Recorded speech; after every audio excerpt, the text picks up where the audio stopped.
ராசிபுரம் என்னும் ஊரில் ஓர் ஏழை விவசாயி ஒருவர் வாழ்ந்து வந்தார். அவர் வயலில் வேலை பார்த்து அதில் வரும் வருமானத்தை வைத்து குடும்பத்தை நடத்தி வந்தார். ஒரு நாள் அவர் வயல் வேலைகளை முடித்துவிட்டு நடந்து போய்க் கொண்டிருந்த போது தெருவில் ஒரு பழைய நாணயத்தை பார்த்து அதை எடுத்து தூசி தட்டினார். அந்த நாணயத்தில் நடுவில் துளை இருந்தது.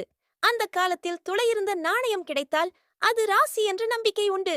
அந்த மனிதருக்கும் அது கிடைத்ததில் அதிக ஆனந்தம். இனிமேல் எனது கஷ்டம் எல்லாம் தீர்ந்துவிடும் என்று மகிழ்ந்து அந்த நாணயத்தை பத்திரமாக தனது மேல் சட்டை பைக்குள் போட்டு வைத்தார். அதை ஒரு நாளும் வெளியே எடுக்க மாட்டார். ஆனால் அதை அடிக்கடி தொட்டு மட்டும் பார்த்துக் கொள்வார். சிறிது காலம் சென்றது. நல்ல வாய்ப்புகள் உண்மையாகவே அவரை தேடி வரத் தொடங்கின. செல்வம், பணம், புகழ், பதவி போன்ற எல்லாம் வந்து சேர்ந்தன. சமுதாயத்தில் அவர் பெரிய மனிதரானார். எல்லாரும் அவரை பாராட்டினார்கள். அவர் எதை தொட்டாலும் வெற்றிதான், எல்லாம் அந்த நாணயத்தின் மகிமை என்று மனதிற்குள்ளே நினைத்துக் கொண்டார். ஒவ்வொரு நாளும் அந்த மேல் சட்டையை போட்டுக்கொண்டுதான் வெளியில் கிளம்புவார். வெளியே புறப்படுவதற்கு முன் சட்டை பையில் அந்த நாணயம் இருக்கிறதா என்று தொட்டு பார்த்துக் கொள்வார். இப்படி பல ஆண்டுகள் உருண்டோடின. ஒரு நாள் அந்த துளையுள்ள நாணயத்தை கண்ணால் பார்க்க வேண்டும் என்ற ஆசை வந்தது.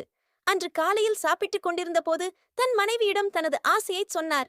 ஆனால் மனைவியோ, இப்ப எதுக்கு அதை பார்க்கணும், வேண்டாமே என்று இழுத்தார். இல்லை, இன்றி பார்த்தே தீர்வேன் என அதை சட்டை பையிலிருந்து வெளியே எடுத்து பார்த்தார். அந்த நாணயத்தில் துளையே இல்லை. அப்பொழுது அவரது மனைவி அவரிடம், உங்க சட்டை தூசியா இருக்கேன்னு நான் அதை உதறினேன். அப்போ அந்த நாணயம் சன்னல் வழியாக தெருவில் விழுந்து விட்டது. நானும் எவ்வளவோ நேரம் தேடினேன், கிடைக்கவில்லை. யாரோ அதற்குள் எடுத்து விட்டார்கள் போலும். உங்களுக்கு தெரிந்தால் வருத்தப்படுவீர்களே என்று நினைத்து உங்களது சட்டை பைக்குள் ஒரு காசை போட்டு வைத்தேன் என்றார். சரி, இது நடந்தது எப்போது என கணவர் கேட்க, நீங்க அந்த காசை எடுத்த மறுநாளே நடந்தது என்று மனைவி சொன்னார். ஆம், அந்த மனிதருக்கு நல்வாய்ப்பை கொடுத்தது அந்த நாணயம் இல்லை, அவரது நம்பிக்கை. அதாவது தன்னம்பிக்கை.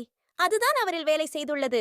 எனவே வாழ்வில் முன்னேற விரும்புகிறவர்களுக்கு தன்னம்பிக்கை மிகவும் முக்கியம்.